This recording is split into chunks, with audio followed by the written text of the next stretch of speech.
Welcome to the Deep Dive. This is Study Hall, our segment where we really get into the details of recent legislative proposals. Yep, what's on the Hill, what the source materials actually say, and, what it might mean for you. And today we're digging into a specific piece of legislation. It's designated as Subtitle B Make Rural America and Main Street Grow Again. That title definitely sets a tone, doesn't it? Quite a mission statement right there. It really does. So for this deep dive, we've looked at various sources, excerpts, analyses, all breaking down what's inside this Subtitle B. Right. And our goal here is really to unpack the main changes, especially to the tax code and some Medicare provisions. We want to understand the thinking behind them, the assumptions, and what the bill is actually trying to achieve for these rural and Main Street economies. Exactly. It's pretty dense stuff, so we're going to try and pull out the key insights, keep it clear, keep it informative so you can grasp the details and, the potential ripple effects. Okay, so let's jump in. Subtitle B seems to take a really focused approach, mostly using the tax code, like you said. It's aiming at what its supporters see as specific roadblocks to investment and growth in rural and Main Street areas. And the sources we looked at really kick things off with a big focus on affordable housing. That seems to be a major piece. It definitely is. They're proposing some pretty significant tweaks to the Low-Income Housing Tax Credit Program, LAHTC. Okay, LAHTC. What's the main mechanism they're using there? Well, a key thing is this temporary designation. They want to designate all Indian areas and all rural areas as difficult development areas, DDAs. DDAs. Okay, that sounds like it matters. What does being a DDA actually do for a housing project? It gives the project what's called a basis boost. Historically, that's been about 30%. Basically, it lets projects in these areas generate more tax credits for the same amount of development costs. So it makes the numbers work better. Exactly. It makes them more financially attractive, helps close those funding gaps that often stop affordable housing projects, especially where it might be more expensive to build or, harder to get financing. And this DDA status would be temporary. Yeah, for buildings placed in service after the end of 2025, but before January 1st, 2030. So a defined window. Got it. And who exactly qualifies? The definitions for Indian area and rural area must be pretty specific then. They are. Indian area points back to an existing law, the Native American Housing Assistance Act, but adds a rule that you need tribal help or sponsorship if that's the only reason you qualify. Okay. And rural area? Also specific. It's defined as a non-metropolitan area or a certain type of area under the Housing Act, but, and this is important, it also has to be identified as rural in the state's Qualified Allocation Plan, the QAP. So it's a mix of federal definitions and state-level agreement. Interesting. Right. And beyond the DDA status, the bill also proposes bumping up the total amount of the 9% LIHTC credits available to states for 2026 through 2029. Which just means a bigger pool of credits overall. Exactly. More credits available nationally could mean, more opportunities for rural and Indian areas to actually win those competitive credits. Makes sense.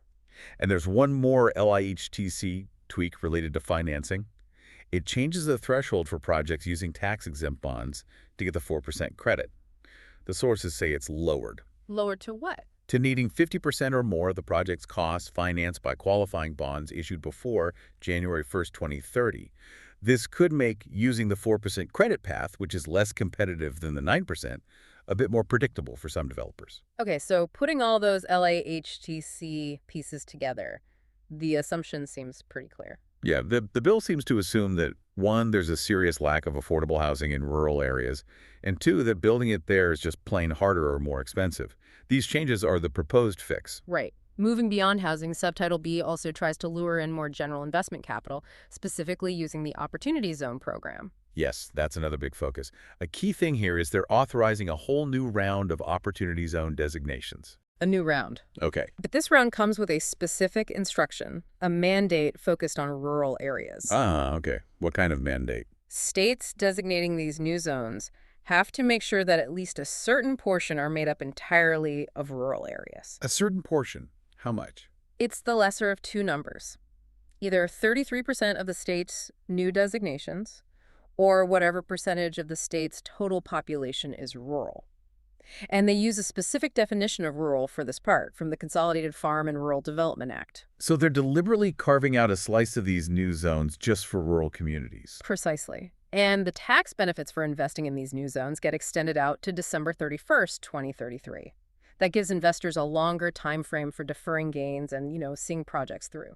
And you mentioned something really interesting earlier about an enhanced benefit just for these rural zones. Yeah, this is where it gets quite specific to the rural push. If you invest after the end of 2026 in what they call a qualified rural opportunity fund, basically a fund investing only in these new entirely rural zones, you get a bigger tax break. Bigger how? Instead of the standard 10% increase in your investment basis after holding it for typically 10 years, you get a 30% basis increase after holding it for just 5 years. Wow.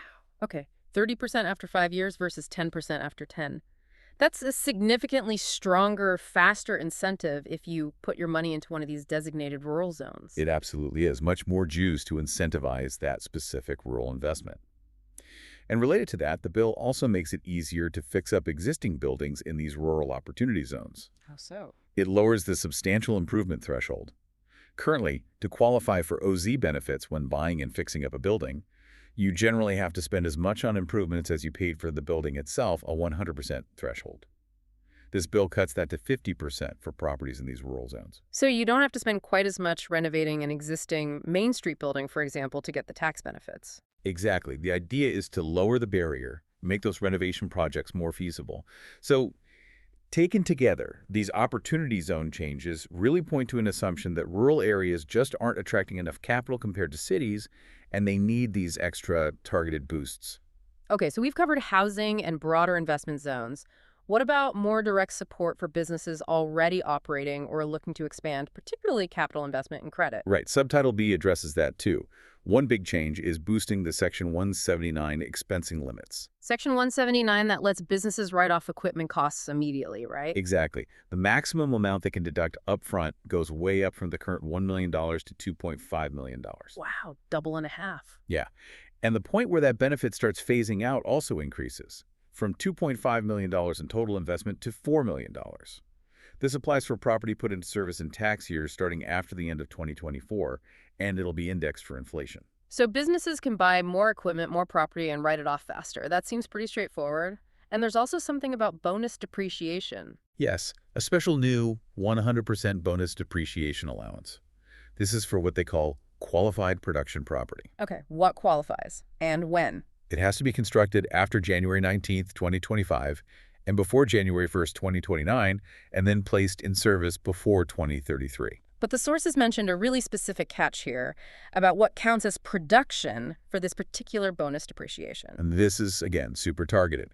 For this specific 100% bonus depreciation, production is narrowly defined. It only counts if it's agricultural production or chemical production. Only ag and chemical, not manufacturing in general. Nope, just those two. Which, strongly suggests they're trying to directly benefit industries often found in rural areas. That's very specific. Okay, what about access to credit, getting loans? The bill creates a new tax break for lenders. For qualified lenders, it allows them to exclude 25% of the interest income they earn on certain loans. What kind of loans qualify for this lender tax break? They have to be real estate loans secured by rural or agricultural real estate. And this applies to loans made after the bill is enacted and before January 1st, 2029. And how do they define rural or agricultural real estate here? Is it geographic again? This time it's more about the use of the property. It's defined as property substantially used for things like farming, ranching, fishing, seafood processing, or aquaculture facilities, and has to be located in a U.S. state or possession. So the thinking is if banks get a tax break on the interest from loans for farms or fishing operations, they might be more willing to make those loans, maybe offer better rates. That seems to be the underlying assumption, yes. So you've got the higher expensing, the very targeted bonus depreciation for ag and chemical, and this lender interest exclusion, all seemingly aimed at making it easier for businesses, especially in those key rural sectors, to invest and get financing. Okay, switching gears slightly. Subtitle B also seems to take aim at reducing paperwork and administrative headaches, particularly for smaller businesses. Yes, that's definitely a theme. The most talked about part is probably the changes to IRS information reporting those 1099 forms. Ah, like the 1099-K for online payments. That got a lot of attention. Exactly. The bill proposes to repeal that recent $600 reporting threshold for third-party payment networks. Think PayPal, Venmo, Etsy, things like that. And repeal it completely and go back to the old rule. That's the proposal. Revert to the previous standard where reporting is only triggered if someone has over $20,000 in payments and more than 200 transactions in a year. 20,000 and 200. That's a huge difference from $600. Massive. And they propose making this retroactive, as if the $600 threshold never happened for reporting purposes. For backup withholding, though, the higher threshold would apply starting after December 31st, 2024. That would certainly undo a lot of anticipated paperwork for small sellers and gig workers. What about other 1099s, like for paying contractors? For other common forms, like the 1099 NEC or 1099 MISC, the reporting threshold is also proposed to increase. It would go from the current $600 up to $2,000. $2,000. Yep, for payments made after December 31st, 2025. And that $2,000 threshold would be indexed for inflation after 2026. So what's the stated reason, the assumption behind raising these reporting thresholds? The sources explicitly mention the assumption that the lower thresholds created just too much burden, especially for small businesses, independent contractors, people who are common in rural and Main Street settings. The idea is that raising the limits reduces compliance costs and hassle. Makes sense. The bill also touches on simplifying accounting rules, specifically for manufacturers. Yes, it increases the maximum size, measured by gross receipts, for a manufacturing business to qualify for using simpler accounting methods. Like cash accounting instead of accrual, or simpler inventory rule. Exactly, those kinds of things. The current threshold is generally around $25 million in average annual gross receipts.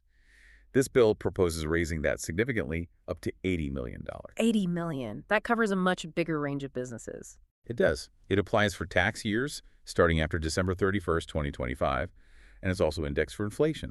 And manufacturing taxpayer is defined too, basically.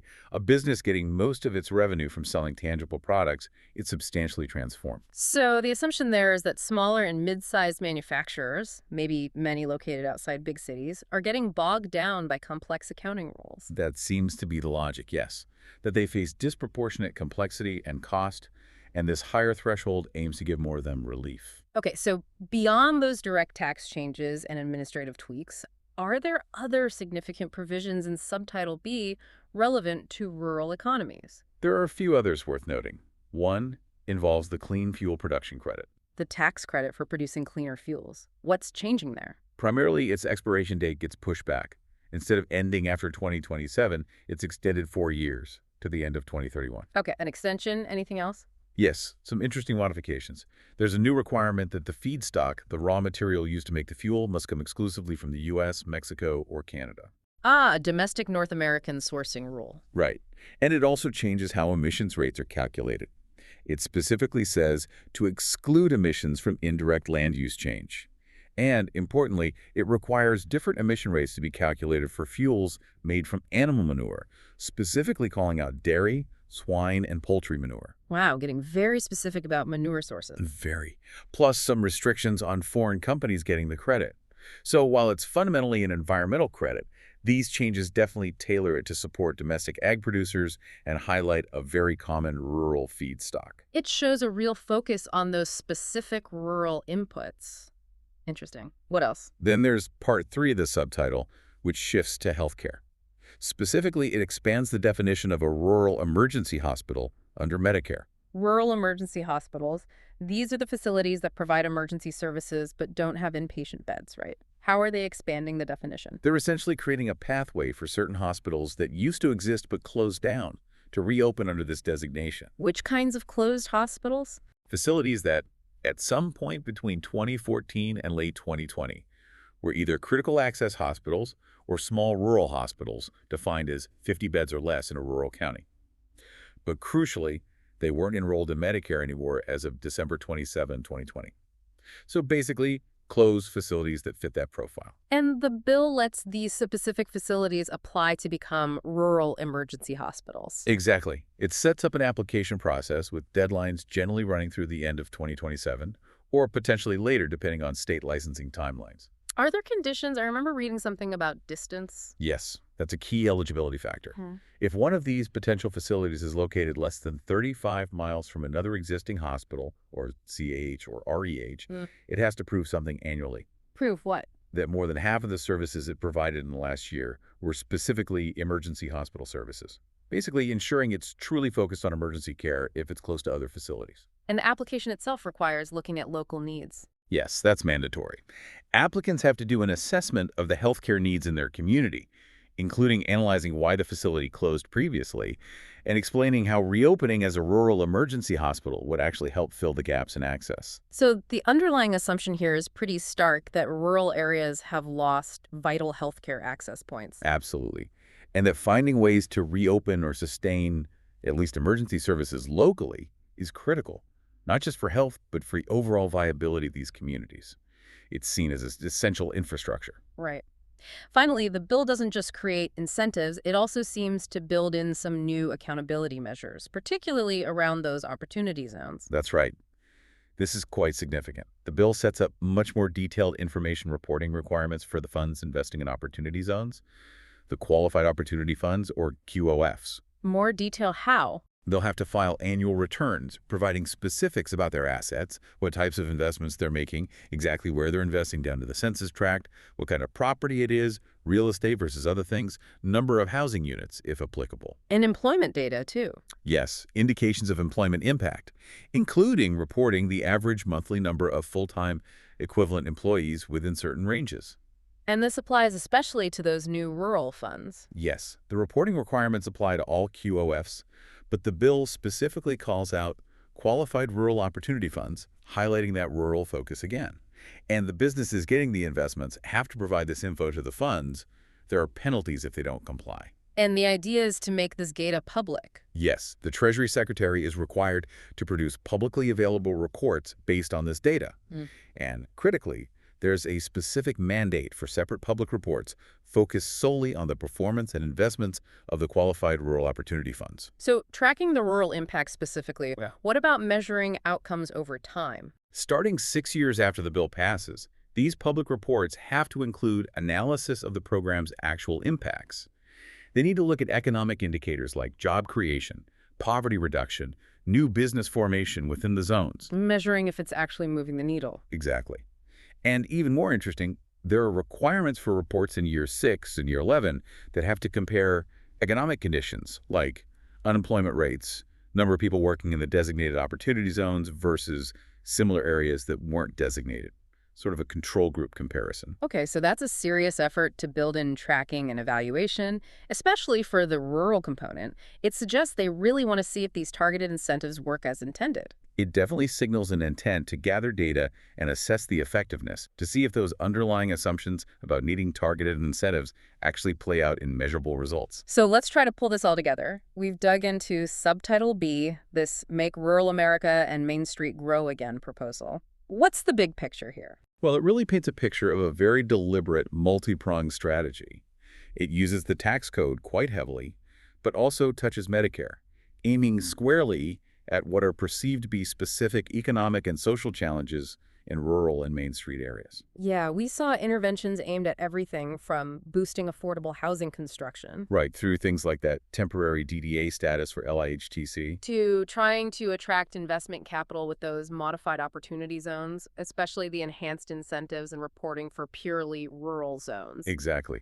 And then direct business support, like the much higher Section 179 expensing, that super targeted bonus depreciation just for ag and chemical production, and the tax break for lenders making rural or ag loans. Plus, efforts to reduce the perceived administrative burden, raising those 1099 reporting thresholds, simplifying accounting for manufacturers. And shoring up infrastructure, whether it's through extending and tailoring the clean fuel production credit or trying to reopen closed hospitals via the expanded rural emergency hospital definition. And throughout our discussion, we kept coming back to the underlying assumptions driving these provisions. Yeah, the consistent theme is the assumption that these areas face unique headwinds, scarcity of investment, higher costs for development, less access to affordable credit, disproportionate compliance burdens. The whole subtitle is built on trying to counteract those assumed disadvantages. So it really lays out a toolkit of specific mechanisms: DDA status, rural OZ mandates, targeted tax breaks, higher thresholds, specific program expansions. Which brings us to the final thought for you, the listener. Right.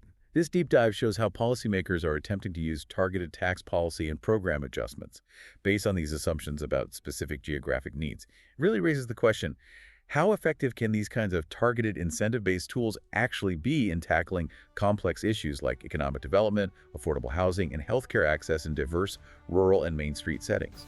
Do these specific mechanisms, the basis boost, the targeted credits, the threshold changes, provide the right kind of stimulus and flexibility?